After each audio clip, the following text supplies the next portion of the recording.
What's up, guys, and welcome back to the channel. I know it's been a while since I posted. We've had a lot going on. I recently moved from Southern California out here to Mesa, Arizona. I'm going to be building a garage and a facility at my place. In the meantime, we need to start prepping for Rocky Mountain Raceweek. And this year, we're going to take my '92 Honda Civic, as you can see in the background. So we're going to give you guys a little bit of an in-depth look at my car, what it's all about, what's in it, what I'm doing with it, and yeah, so let's jump into it. So here she is. This is my '92 Civic CX hatchback.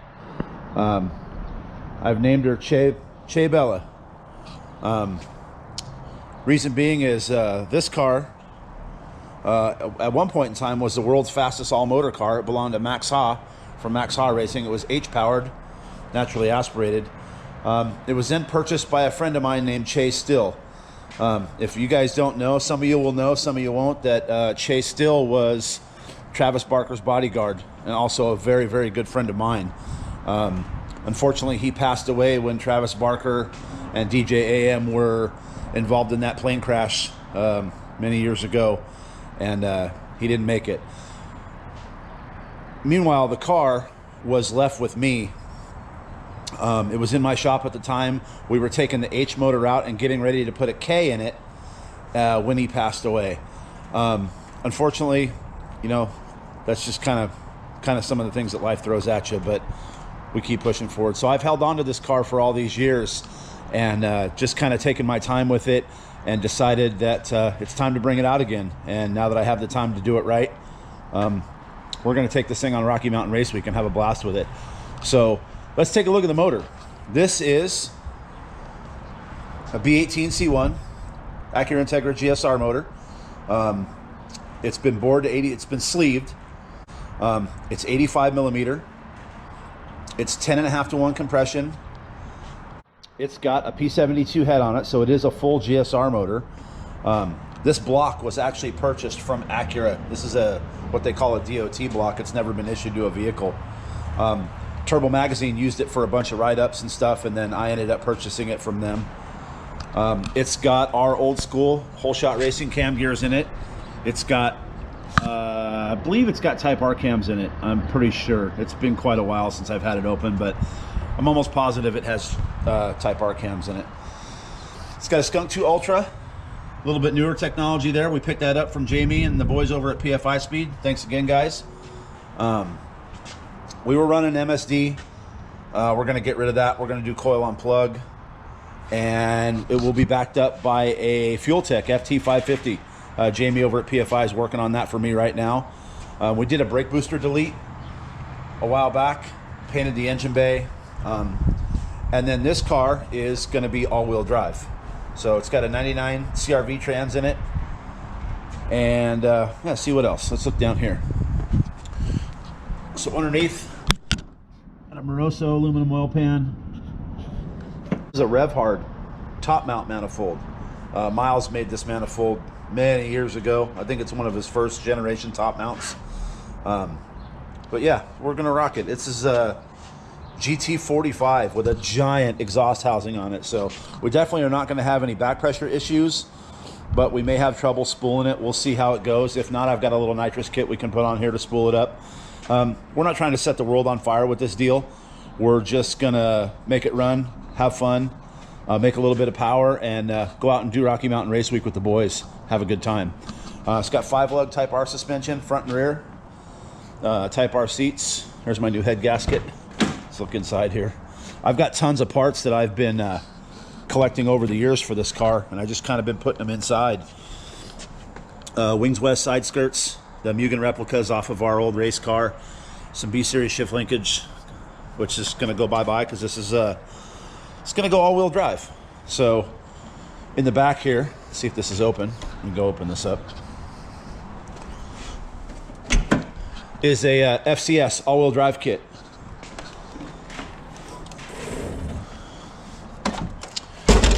So here's the FCS mount.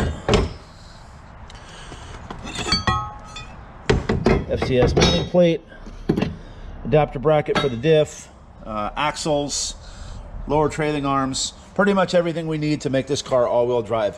We are going to run a drive shaft with a carrier bearing. We're not running a viscous coupler, and the reason that is we're running a newer CRV third member, and this one has the hydraulic pump built inside.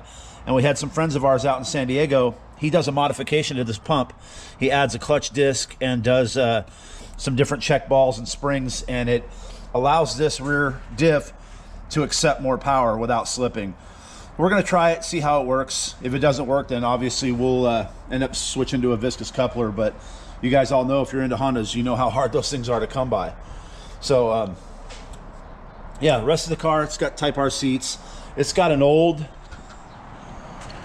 cage in it that was built by Profab a long time ago. I think we're going to be okay with this 4-point. We're just going to add door bars to go from here down. I think if we add a door bar, then we'll qualify for 10.0 or slower. So yeah, we're going to get to work. I think the first thing we're going to do is I need to pull the head off of this thing. This car's been sitting for or the motor's been sitting for so long that I don't trust what's gotten down into the head, or if the intake ports have been open or what have you. So we're gonna go ahead and pull the cylinder head off of this thing right now, get the pistons cleaned off, have a look inside, take a look at the head, and then put our new head gasket in. And yeah, so here we go, boys. There's a quick little intro to my my 92 Civic CX. So in case you guys were wondering why I named this car Che Bella, it's because my friend Che, who owned it, Charles Still, he named her Bella. So every time I'm around this car, I think about him. So I dubbed this car Che Bella. So it's Che's Bella. All right, guys, so we're going to jump into some time lapse and get this head pulled off. We'll show you what's inside.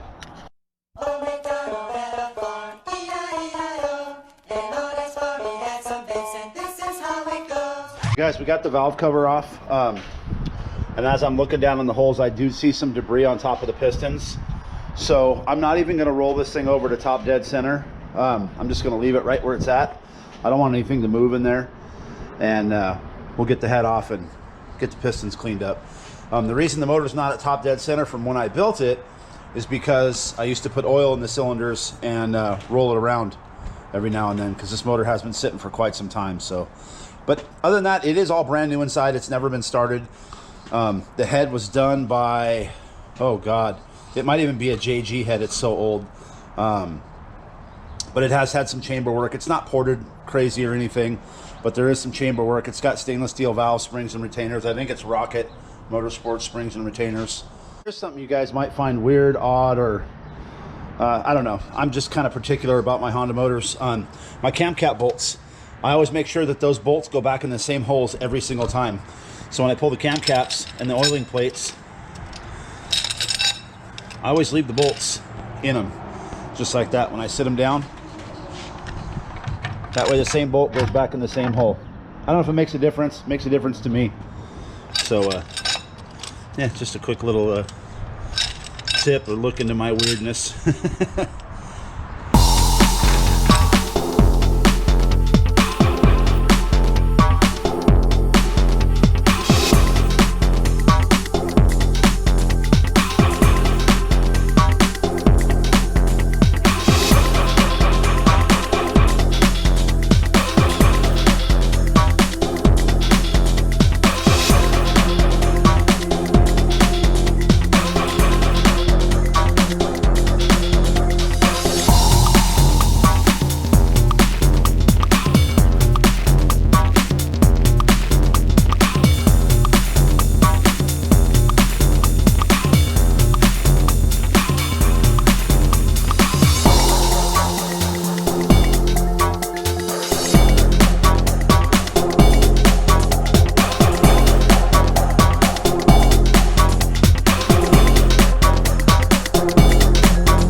The intake manifold off, got the cams out, cam caps out, turbo's off. I'm going to take the turbo manifold off here in a minute, undo the oil line from the side of the head.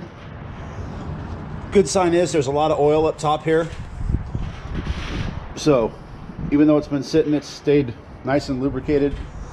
Definitely Type R cams. I don't know if you guys, it'll focus. You guys can see the marks. And yeah, we'll get this manifold off and get the head off. All right, so just as I thought, guys, I got the head off. Take a look at all the valves. Yeah, this thing's been sitting a while, but as you can see, it's never been run. It's a brand new OEM Honda head gasket. So yeah, this stuff needs to be wiped down, cleaned off, and then there's definitely a bunch of debris on top of the pistons. Bunch of metal shade. I don't know what that is. Probably from sitting with the friggin' head off, or the plug holes open. But anyways, we're gonna get this all wiped and cleaned off and get the motor rolled over to top dead center, get the new head gasket on, and get this thing put back together. All right, so we're back. We got the head all cleaned up, ready to go back on. Got the tops of the pistons really clean, wiped down the cylinder walls, rolled the motor over a couple times. Everything looks really good. We're gonna go ahead and get this new head gasket put on. And you know, for you guys, this is the first time in my life I've built hundreds of motors. I've never used a non-OEM head gasket. This is a JE Pro Seal 85 millimeter gasket. For a 85 millimeter motor, back in the day, we would just use a B20 gasket or go to Golden Eagle and get one that's been modified, an OEM one. But so this will be the first time I've used an aftermarket gasket, so keep my fingers crossed, it should be good. So, all right guys, we're gonna get this thing put back together. So, I know a lot of you guys have different tricks to doing stuff. For me, putting the nuts on top of the ARP studs, you can just feed the washers down there with a magnet or with your finger. I just use my finger. But to get the nuts on, it's kind of a pain in the butt. So what I like to do is take a piece of plastic like this. Sorry, you guys can't see that. Fold it over.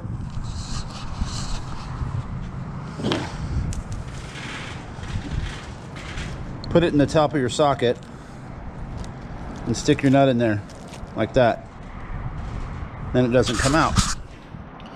You can go over to your cylinder head. You can lightly thread it in. Pull the socket out, pull out the plastic, and it's threaded. And you can thread the rest of the way. Little tech tip. So we got the cylinder head back on. She's all torqued down, 80 foot-pounds. So yeah, we're gonna get the top end of this thing put back together and get it back where it was before we started. So we got new head gasket, got everything clean. We're gonna put spark plugs in it this time, so we don't have any dirt or debris issues, but this thing should be ready to fire pretty soon. I've got Jamie over at PFI Speed putting together my quote for my Fuel Tech 550. He's getting all my parts list together. So we're gonna go ahead and put Fuel Tech in this thing before race week. I was gonna stick with a Honda S300, but you get to thinking about those things, and those ECUs are over 20 years old. So we're gonna move into some newer technology mixed in with a little bit of older B-Series technology, and see what we can do. So, all right guys, stick around. We're gonna get this thing put back together, and then we're gonna move on to some other goodies we got. We've got an ATI super damper to put on it. I've never run one before. You know, back in the day, we were making well over 500 horsepower with almost 100% OEM parts in the motors. Minus some rods and pistons, we were making over 500, and just making sure that the motors were really balanced when we built them. We never had any oil pump issues or what have you, but you know, these things have come along since we were drag racing, and we're gonna go ahead and put one on just to be on the safe side. We also got our shift box and cables in today, so we're gonna go ahead and get that stuff installed as well. Seeing that we're going to all-wheel drive, it is cable shifted trans. I probably shouldn't have done all this work inside the car to look on the other side to cover up the tunnel, because there was already a hole cut, because this car was H series, and I made a cover plate there to put a B series shift linkage back in it, because I was gonna stay front wheel drive, but my boy Mickey over at Throttle hooked me up with this FCS kit. Well, we're just starting to put this thing back together, and I realized that I don't have any Honda Bond here. So we're gonna run up to the store, go pick some up. They won't have Honda Bond at O'Reilly's, but we'll pick up some Ultra Gray. And then we also going to pick up a different oil filter for this thing. I had stuck a Fram on here just to block the hole when I put the motor together. We'll go pick up an OEM filter. I'm kind of an OEM Honda filter guy. Guys, we're back. Went and got us some Ultra Gray. Obviously, they don't have Honda Bond at the O'Reilly's, so we're going to go ahead and get these areas cleaned up. So the cam seals, we get back in there, get this cap cleaned off and re-siliconed, and get the cams back in, get the cam caps back on, get everything torqued down, and keep on rolling. All right, guys, so as you can see, got the head back on, the timing set, turbo manifold back on, valve cover on. I did plug the holes this time. I'm going to set my starter in here, and then we're going to move on to getting the shifter and the shifter cables put in. I am trying to beat a storm, it looks like. So I had to hurry up and get that cylinder head back on and get everything sealed up in case it starts to rain.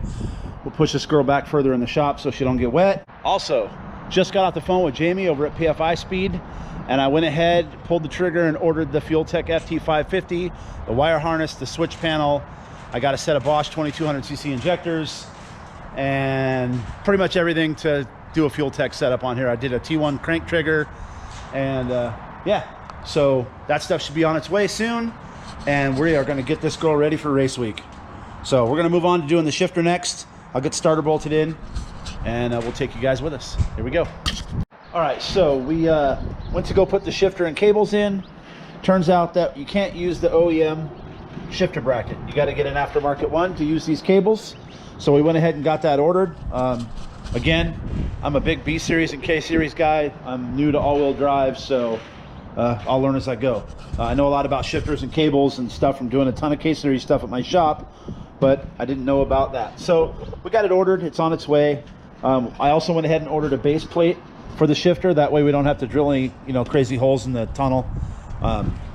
We got all that worked out. So meanwhile, while we're waiting on that to come in, we've got our ATI super damper. So we're gonna go ahead and get that put on. And then if the weather and the day permits, it's getting late in the afternoon, we're gonna come on around to the back here and start laying out the rest of the all-wheel drive components and get this thing jacked up and get the gas tank taken out. So maybe we'll try to get the diff hung up. Okay guys, so we got the old crank pulley off. Got the ATI super damper installed. And we're gonna tighten up that alternator belt. Get everything wiped in here, cleaned up a little bit. And this part of the car will be finished. Move on to the next project. We finished up all the stuff in the front we can do for today. Got the back end jacked up. We're gonna get up underneath here, get that gas tank out of the way, see if we can't get this diff hung up in there. Got everything cleaned out of here. All right guys, we got our gas tank out. Made all kinds of room up under there. We're gonna get this FCF diff hanger plate bolted up, and then we can kind of mock the diff up in there on the bracket and see where we've got to trim to make room for the rear diff. A lot of Spideys under here. So it is the next day. We kind of ran out of things to do yesterday. Half of this and half of that, we got all the motor stuff pretty much done. I'm waiting to get the turbo put back on. I'm waiting for my couple of fittings. What we can move on to is the rear trailing arms. So we're going to go ahead and get the stock trailing arms pulled off of here and get them modified to accept the axle in here. So we have a kit for that. We're going to get these things pulled off of here, and yeah, you guys stick along. We'll show you how to modify these rear trailing arms. Really cheap, really easy. If you have basic fabrication skills and access to a welder, this kit makes it really, really easy. So we're back. We got the trailing arm out, and I didn't show you guys us taking the trailing arm out. Most of you guys watching this stuff probably know how to remove a rear trailing arm from a Civic. So let me grab this kit over here and show you guys what it is. Some of you guys may have seen this kit online before. It's really cheap and inexpensive, which I like. And it's for more guys like me that like to do things yourself. This old scatter shield out of the way. So basically the kit consists of these steel plates, and this is a alignment tool. So what we're going to do, we're going to flip the hub over, We're going to undo this bolt. We're going to take this hub apart, and we're going to open this up and show you how it works. All right, guys, as you can see, I've got the rear trailing arm hub taken apart. Here's the old one, and here's the new piece that we're going to install. All right, guys, so we're going to take this piece. This is a template for your hole saw, and it lines up with this bolt hole and this bolt hole. You're going to put that in there. You're going to bolt it down tight, and then that's going to be a guide for your hole saw. We're going to run a I believe it's 2 3/4 inch hole saw right through here, and it opens this up for the new hub to sit in there. Okay, so we got our template bolted up, and we've got our 2.75 or 2 3/4, or I think it's a 70 millimeter hole saw, and we're going to use this as a guide right through there and make our hole. All right, so we took our hole saw, used the template, dropped the hole saw right through there. Now we'll take the template off. We'll be able to mount our bracket on. Okay, so we got this side all ready to go. It's all cleaned up. We got the back cut out and clearance for the axle to come through.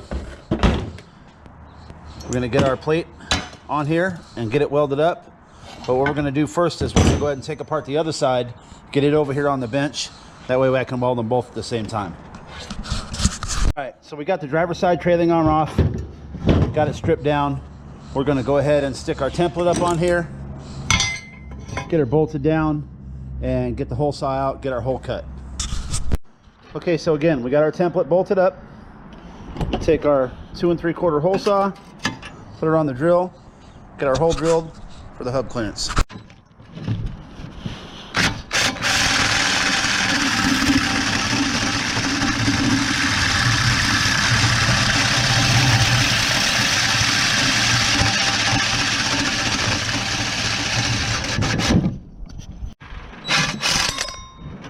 All right, just like that, we got our hole.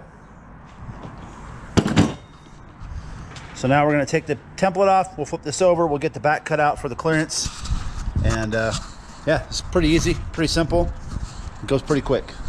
Hey, what's up, guys? So I just realized sitting here editing this video that I never filmed an outro.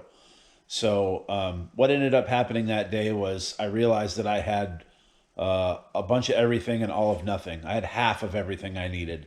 I've got a bunch more parts ordered. Turned out that those rear trailing arm pieces were for 4-lug, and they only accept a Honda Insight hub for 4-lug. The CRV hub that goes in there for 5-lug is way bigger, so I've got new plates coming. I got to change my rear axles. I've got a bunch of stuff to do, so I'm getting it all figured out. So I just wanted to say thank you guys so much for watching this video and sticking around till the end. And make sure you share this with your friends. Give us a like and a subscribe, and we will see you in the next one.